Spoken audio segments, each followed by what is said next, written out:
दरवर्षी मी येतो तेव्हा अनिल आणि संजय आणि त्यांच्याबरोबर त्यांचे सर्व सहकारी माझे शिवसैनिक यांचं कौतुक करत असतो. कारण एखादी गोष्ट सुरू करणं खूप सोपं असतं, पण ती परंपरा कायम चालू ठेवणं आणि नुसती चालू ठेवणं एवढंच नव्हे तर दरवर्षी त्याचं वैभव वाढवत नेणं हे खूप कठीण असतं, खरोखर कठीण असतं.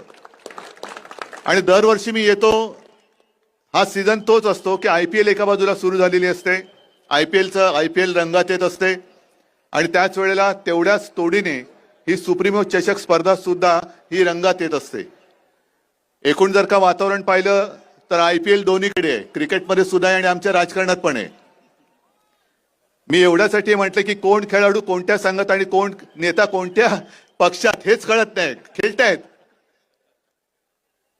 पण निदान क्रिकेटमध्ये आपल्या लोकांचं मनोरंजन होतं, राजकारणामध्ये तसं नाहीये. मी जास्त बोलणार नाही कारण मगाशी आयोजकांनी जाहीर केले की मैदान खाली करा. मी मैदानातला असलो तरी या मैदानात माझं काम नाही. मी सर्वांना म्हणजे तुम्हाला सगळ्यांना शुभेच्छा द्यायला आलेलो आहे. आणि हा कार्यक्रम किंवा ही स्पर्धा देशभरामध्ये बघितली जाते. देशभरातले क्रीडापटू किंवा संघ, आता सुद्धा मी गेलो, एक संघ आहे राजकोटचा, दुसरा आपल्या पालघरचा, असे विविध राज्यातले संघ हे दरवर्षी याच्यामध्ये सहभागी होत आहेत. मी तुम्हाला सगळ्यांना शुभेच्छा देतो. आणि अशीच ही स्पर्धा, मागे मी बोललो होतो की याचा अंतिम सामना ब्रेबॉर्न किंवा वानखेडेवरती व्हायला पाहिजे.